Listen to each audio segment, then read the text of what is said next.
სხვათა შორის პირველი, მეორე, მესამე ფალავნობა რომ მოვიგე სუცხრები სხვათა შორის მესამე ფალავნობა რომ მოვიგე ახალი მანქანა მაყიდი და ესე რომ შემომასვე ზედა და რომელი ხათ მეთქი შეიბარეშკი და ერთ ბაწია მეუდეგერები გადაუგდე მანქანაში არ ჩავწირა ხო ახალი მანქანაში გავიმეტე არა იმის შემდეგ ნივა 03 ობრა მაგ იმის შემდეგ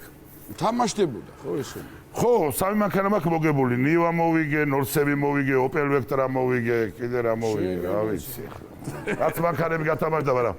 ჩემ დროს მე ვარ იმის შემდეგ იყო პორშეები ბინები და ისენი რა ვიცი სახლები რა ეხლა იქნება ყველაფერი 8-8-ზე რო დასვი ეგ დიდი ამბავია აი საათამდე ავიდეთ ისე ხო არ მოუვიდათ იმას ახმეტაშიო სტადიონზე ფეხბურთის თამაშის დროს რომ ორი იშკომბი თამაშდებოდაო და გავსებულა ხო იცი იქავდა ერთი დირექტორს მოუგია და ერთი მოადგინა სხვათა შორის უყურე სხვათა შორის ორი ეს ოპელ ვექტრა რომ მოვიგე მეორე ოპელ ვექტრა თამაშდებოდა კიდე მაყურებელზე